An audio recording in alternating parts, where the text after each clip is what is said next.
امام مالک رحمت اللہ علیہ مسند درس پر بیٹھے ہوئے، ایک شخص آیا، کہا کہ حضرت ایک مسئلہ پوچھنا ہے۔ کہا کہ پوچھو۔ کہا کہ میرے پاس ایک ٹوٹی تھی، ٹوٹی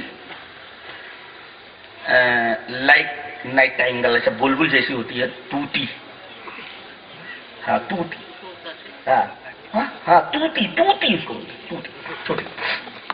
تو ہاں بولے کیا ہوا؟ کہا کہ میرے پاس ٹوٹی تھی، وہ بولتی ہی رہتی تھی، وہ بولتی ہی رہتی تھی۔ ایک خریدار آیا اور 1000 درہم میں نے اس کو بیچ دیا، اور یہ کہہ کر کے بیچا کہ یہ ٹوٹی برابر بولتی رہتی ہے، بولتی ہی رہتی ہے۔ وہ کہا جھوٹ تو نہیں بول رہے؟ تو میں نے یہ قسم کھا لی تھی کہ اگر ایسا نہیں ہے تو میری بیوی پر طلاق۔ تو کہا کہ پرابلم کیا ہے؟ کہا کہ حضرت وہ ٹوٹی لے کر کے واپس آیا ہے، کہتا ہے یہ ٹوٹی پکڑ اور میرا 1000 روپیہ واپس کر۔ میں نے پوچھا وہ کیوں؟ کہا کہ تو نے کہا تھا کہ یہ ٹوٹی برابر بولتی رہتی ہے، لیکن یہ کبھی کبھی چپ ہو جاتی ہے، کبھی کبھی چپ ہو جاتی ہے۔ حضرت وہ تو ٹوٹی میں نے رکھ لیا، 1000 روپیہ جو دینا تھا وہ تو دے دیا میں نے، پریشانی یہ کہ میری بیوی پر طلاق پڑی کہ نہیں پڑی؟ حضرت امام مالک رحمت اللہ نے فرمایا تو نے یہ کہا تھا کہ وہ ٹوٹی برابر بولتی رہتی ہے، اور اگر ایسا نہ ہو تو میری بیوی پر طلاق۔ ہاں، کہا کہ تیری بیوی پر طلاق پڑ گئی، طلاق پڑ گئی۔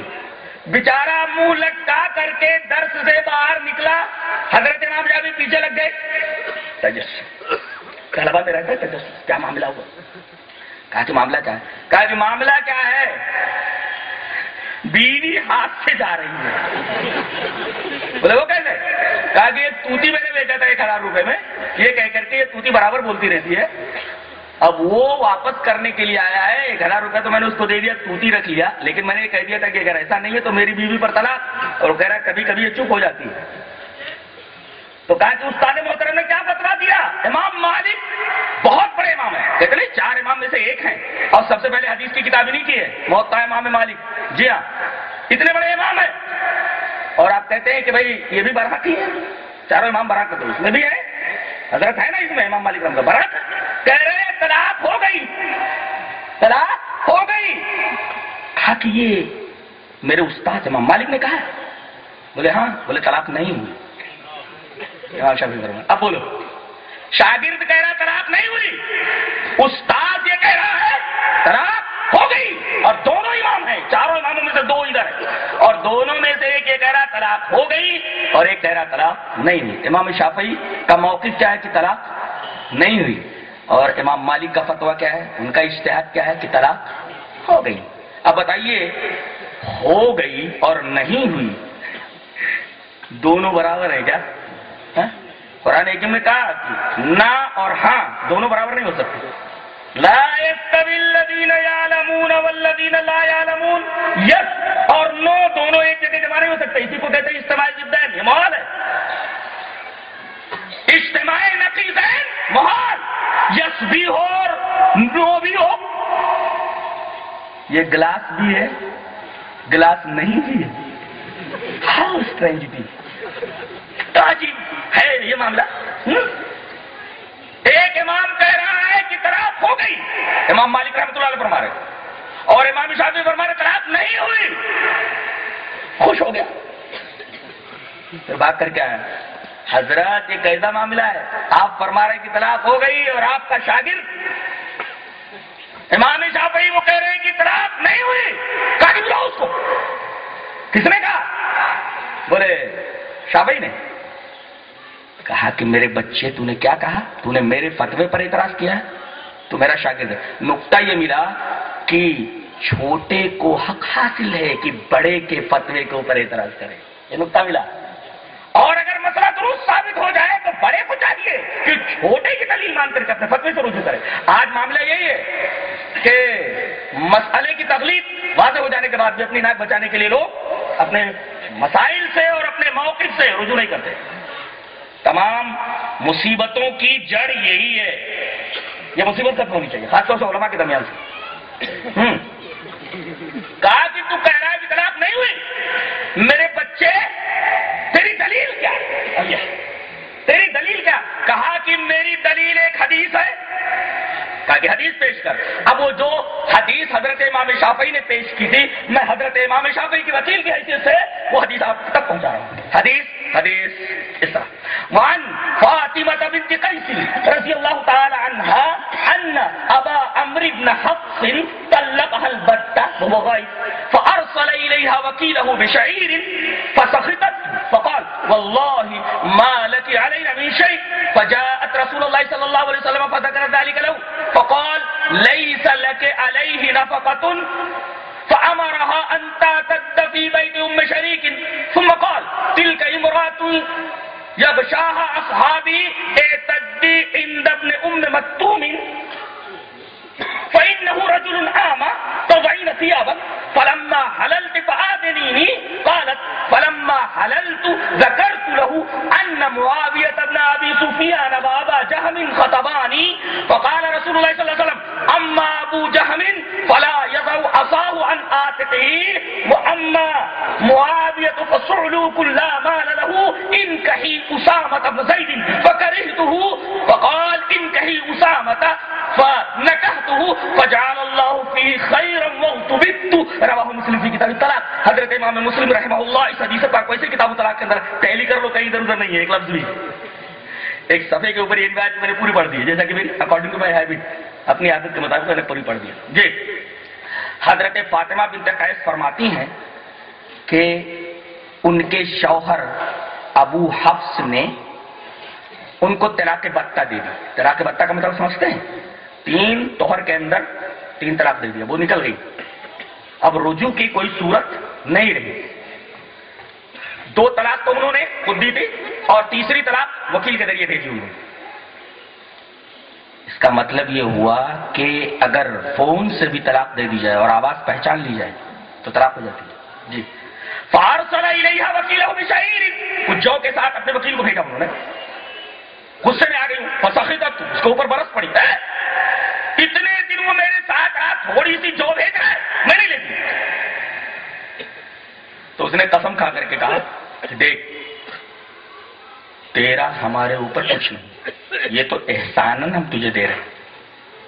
میرا جو موکل ہے احساناً تجھے دے رہا ہے. کہا ایسا کیسے؟ بھاگ کر کے وہ نبی کریم صلی اللہ علیہ وسلم کے پاس آئی. فجاءت رسول اللہ صلی اللہ علیہ وسلم فذکر ذلک له، پورا مسئلہ بیان کیا کہ اللہ کے رسول طلاق کے بتہ انہوں نے دے دیے اور ان کا وکیل تھوڑی سی جو لے کر کے آیا ہے، میں یہ جو نہیں لیتی. نبی کریم صلی اللہ علیہ وسلم فرمایا تیرا جو سابق شوہر تھا تو اس کے نکاح سے نکل چکی ہے اور تیرا اس کے اوپر کچھ بھی نہیں. لیس لک علیہ نفقۃ، اب تجھے عدت گزارنی ہے تو ایسا کر کہ عدت گزار لے ام شریک کے گھر میں.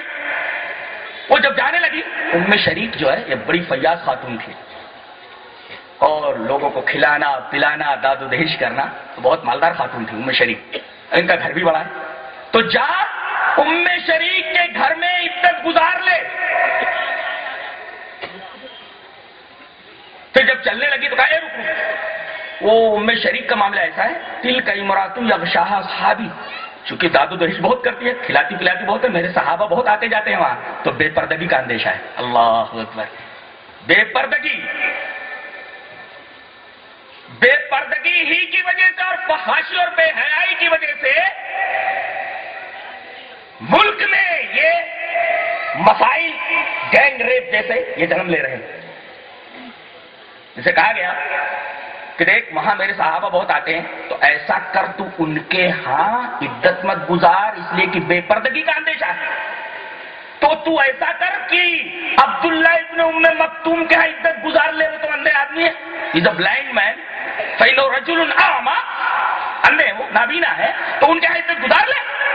اگر اتفاق سے تو کپڑے بدل رہی ہو تو بعین ثیابک، تو اندھے آدمی ہے، بے پردگی کا بھی اندیشہ نہیں ہے، اندھے آدمی ہو. فإنه رجل أعمى تو بعین ثیابک، اتفاق سے اگر تو کپڑے بدل لے وہ آ جائے تو دیکھنے کا بھی کوئی مسئلہ نہیں، بے پردگی کا کوئی اندیشہ نہیں. اور جب تو حلال ہو جائے، 3 حیض گزر جائے تو پھر مجھے بتانا. فآذنینی، مجھے بتانا. کہتی ہے فلم قالت، بولتی ہیں کہ فلما حللت، جب میں حلال ہو گئی تو ذکرت له، تو آپ کے پاس آئی اور کہا کہ اللہ کے رسول میری عدت پوری ہو گئی ہے، اب 2 آدمیوں کا پیغام نکاح میرے پاس آیا ہے. کہا کہ کون کون ہے؟ کہا کہ ایک تو ابو جہم ہے اور دوسرے معاویہ ابن ابی سفیان ہے. کہا کہ جہاں تک معاویہ ابن ابی سفیان کی بات فقیر آدمی ہے، فصعلوب معدم ہے، وہ غریب آدمی ہے، لا مال لہ، ان کے پاس تو کچھ پیسہ ویسا ہی نہیں ہے. پتا یہ چلا کہ لڑکی کی شادی ایسے لڑکے سے کیجئے کم سے کم وہ کھلا پلا سکتا. جی یہ مسئلہ معلوم ہے کیا کہ وہ تو ایک دم فقیر آدمی ہے، لا مال لہ، ان کے پاس کوئی مال ہی نہیں ہے. کم سے کم لڑکا ایسا ہو جو کما کھلا سکتا ہو، اپنی بیوی کا پیٹ بھر سکتا ہو. ایسے لڑکے کے حبال عقد میں لڑکی دیجیے. کہا کہ حضرت ٹھیک ہے، وہ غریب آدمی ہے. ابو جہم کا کیا معاملہ ہے؟ کہا اما ابو جہم فلا یدع عصاہ عن عاتقہ، وہ اپنا سوٹا اپنے کندھے سے اتارتا ہی نہیں ہے. یعنی ضراب للنساء، عورتوں کو بہت مارتا ہے، دے دے مارتا ہے، خوب پیٹتا ہے عورتوں کو. اس کا مطلب صرف ہاتھ ہی سے نہیں مارتا، ڈنڈے سے خوب ستائی کرتا ہے. اما ابو جہم فلا یضع عصاہ عن عاتقہ، جہاں تک ابو جہم کا معاملہ ہے یہ اپنا سوٹا اپنے کندھے سے اتارتا ہی نہیں ہے. اب بتاؤ کیا نماز پڑھتے وقت بھی سوٹا رکھے رہتے تھے؟ نہیں نا، ہے نا؟ اچھا سوتے تھے تب بھی کندھے پر سوٹا رکھتے تھے؟ نہیں نا. وضو بناتے تھے تب بھی سوٹا رکھے رہتے تھے؟ کثرت کا اعتبار کرتے ہوئے آپ نے فرمایا کہ یہ اپنا سوٹا اپنے کندھے سے اتارتا ہی نہیں ہے. یعنی کثرت کا اعتبار کیا جائے گا،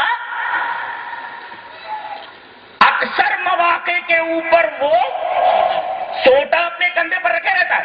تو اگر یہ ٹوٹی کبھی کبھی چپ ہو جاتی ہے مگر اکثر اوقات میں بولتی رہتی ہے تو طلاق نہیں پڑی. اس حدیث پاک کی روشنی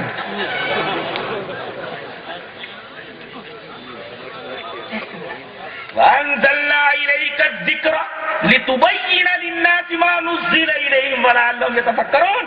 فکر ہوگی، کتاب و سنت کے دائرے میں رہ کر کے فکر کو بے مہار نہیں چھوڑا جا سکتا.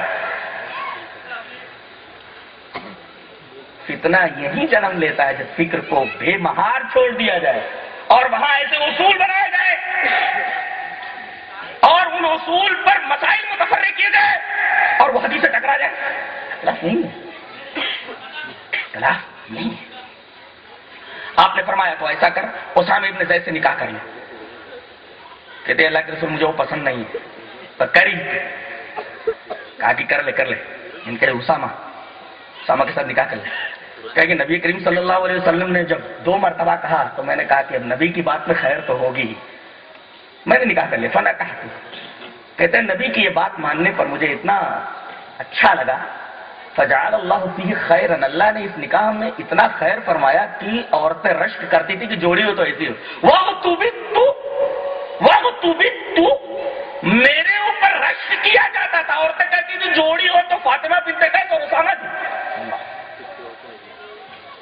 استدلال یہ کرنا تھا کہ فکر کو بے لگام نہ چھوڑا جائے بلکہ کتاب و سنت کے دائرے میں رہ کر کے اجتہاد کیا جائے. اجتہاد کا منکر کون ہے؟ دیکھیے اجتہاد کیا امام مالک نے بھی اور امام شافعی نے بھی. امام مالک کو 1 اجر ملا، امام شافعی کو 2 اجر ملا، اس لیے کہ ان کی دلیل حدیث کے مطابق تھی. اب اس حدیث پاک کی روشنی میں دیکھیے وعن ابی ہریرہ رضی اللہ تعالیٰ عنہ قال قال رسول اللہ صلی اللہ علیہ وسلم اذا حکم الحاکم فاجتہد فاصاب فلہ اجران واذا حکم فاخطا فلہ اجر واحد رواہ الترمذی فی کتاب الاحکام. حضرت ابو ہریرہ فرماتے ہیں کہ جناب محمد رسول اللہ صلی اللہ علیہ وسلم نے ارشاد فرمایا جب کوئی فیصلہ کرنے والا فیصلہ کرے، فیصلہ صحیح ہو جائے، اجتہاد کرے، اجتہاد صحیح ہو جائے اور اجتہاد کے صحیح ہونے پر اس کے لیے 2 اجر، اور اجتہاد کرنے پر اجتہاد غلط ہو جائے تب بھی اسے 1 اجر ملنے والا ہے. تو تمام ائمہ کرام کا احترام تو اس حدیث سے بھی ثابت ہوا. تو ہمارے نزدیک ائمہ قابل مذمت کہاں ہے؟ ہمارے نزدیک سارے ائمہ محترم ہیں. اجتہاد غلط بھی ہو گیا تب بھی 1 اجر کے مستحق. دیکھیے حضرت امام مالک کا اجتہاد یہاں غلط ہے، امام شافعی کا اجتہاد صحیح ہے، پھر بھی امام مالک کو 1 اجر ملا ان کے اجتہاد کا اور امام شافعی رحمۃ اللہ علیہ کو 2 اجر ملے ان کے اجتہاد.